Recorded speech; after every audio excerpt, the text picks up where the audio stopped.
I qualified for job admission to Kenyatta University, but because of some financial struggles at home, given that my mom was working in Saudi Arabia and she was not really getting paid and we couldn't hear mostly from her, so I had to look for another means because my dad himself had lost his job at around the same time.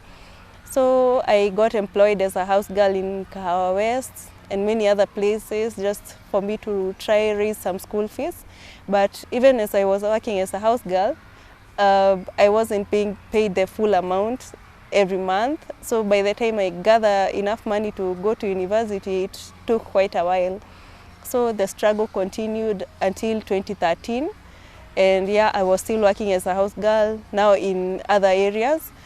And still I had not raised the money, and even applying for help, it was a struggle because I didn't have that time to access the computer and still balance my duties. So one day an acquaintance, not really a friend, he knew my cousin. Yeah, he knew my cousin. So when he heard that I was looking for a job and I wanted to apply for help, he was all over the place. Yeah, I can hack the help system for you, because he was doing something to do with computer and something. Yeah, so I agreed. And at that time, you know, I was really desperate because given that I had been called to universities even in the US, so I thought it was a bit desperate for me to even get to a local university, so I had to do whatever was at hand. So I said, let me just go, because he is my cousin's friend, then nothing could happen, you know. Then he took me to a place, because I think schools were resuming, because I remember exactly the date, it was 1st September of 2013. Yeah, so when he came, it's like he was coming from home so that he could also open school like the following day or the day after.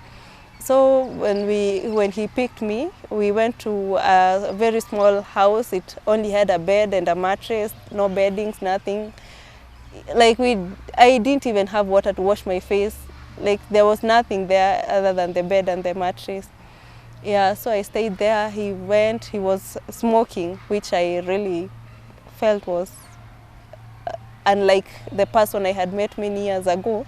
Yeah, so he was smoking all sorts of things, and later on he came with Sprite, and I was like, hey, this may be the only food I'm eating today, so let me just take it. So when I drank the Sprite, I started feeling a bit sick, yeah. I was hearing music, I was smelling cigarette and other things. Yeah, so the night continued, and I can remember telling him to leave me alone.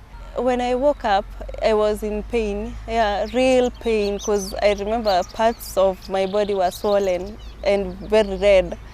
And okay, it's hard for me to now start explaining some things, because it has taken me a while to heal, yeah, and to forget, selectively, to forget some things selectively. So when I woke up, my first instinct was to just get up and go. Yeah, so I got up, went back to my uncle's place, and I had to hide what had happened, because I had all this pressure from my uncle. He was calling me all sorts of names because I could not get a job. So because I could not get a job, he was thinking I'm not trying hard enough, so I could not now come to tell him I tried my best and this is what happened. Yeah, because anyway, this whole thing of ndiwe ulijipeleka, unaona, I tried to stay away from that kind of statement, so I just hid it completely.